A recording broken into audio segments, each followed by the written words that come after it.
Hi guys! Welcome to my channel! Today video, i-share ko naman sa inyo ang paggawa ng beef and chicken tapa.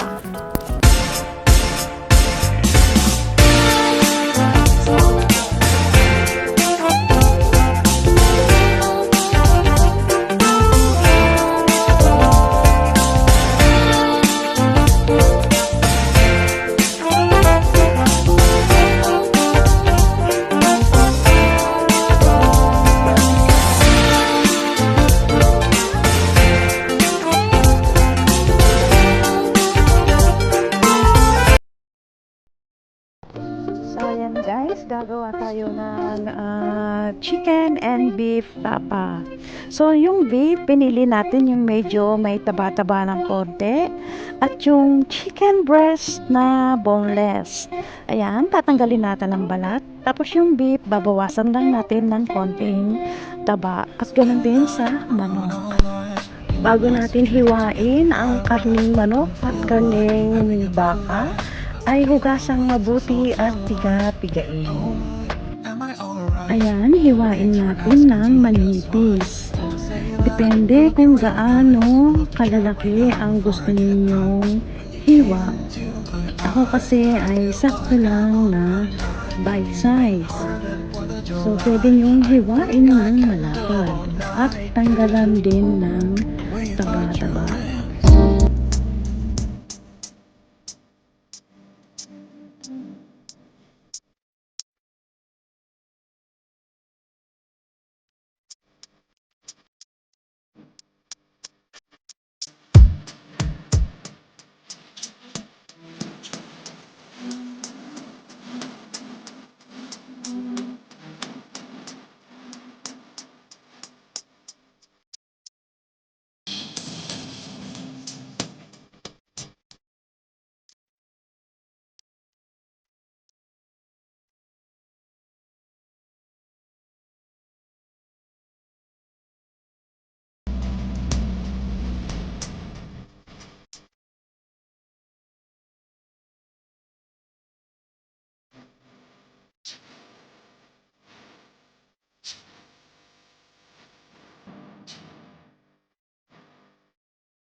At pagkatapos nating hiwain ang karning manok, titimplahan din natin siya ng panimpla gaya ng bawang. Pipigaan din natin siya ng lemon.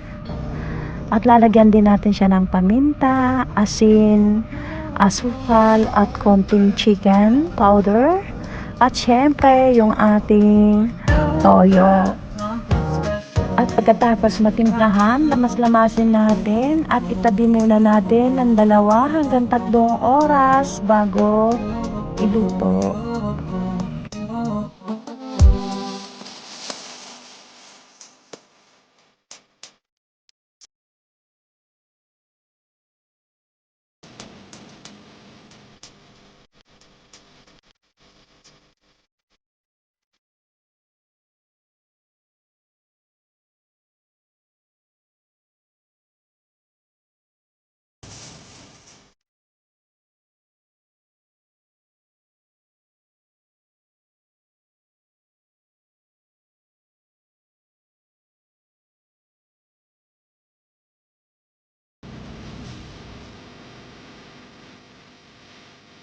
At ganun din ang gagawin natin sa beef tapa. Hugasang mabuti, pigain, at bawasan natin ang mga taba-taba. At ganun din ang ating gagawin na pagtimpla. Titimplahan din natin siya ng mga panimpla gaya ng bawang, lemon, paminta, asin, at konting chicken powder at syempre yung toyo. At gaya ng manok, ibababad din natin siya ng 2 o 3 oras bago iluto. Para sa inyong kaalaman guys, iba-iba ang paggawa ng beef and chicken tapa. So this is my own recipe.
Siya nga pala guys, nilagyan ko din siya ng konting niyajad na luya para mabawasan ang lansa. Ganon din sa manok.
So, ayan guys, magpipritos lang tayo ng konting chicken at konting beef para matikman na rin natin.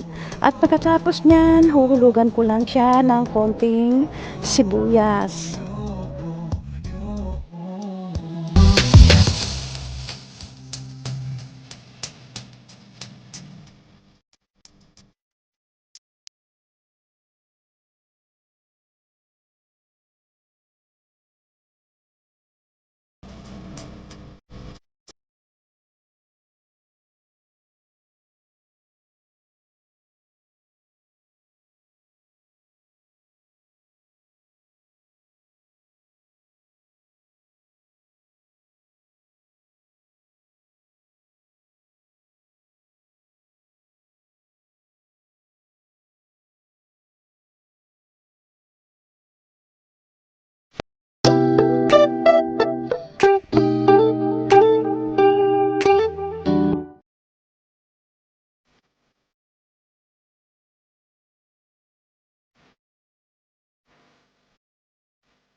So, ayan na guys, ang aking chicken and beef papa.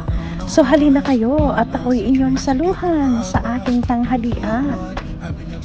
Thanks for watching. See you next time. Am I alright? Thanks for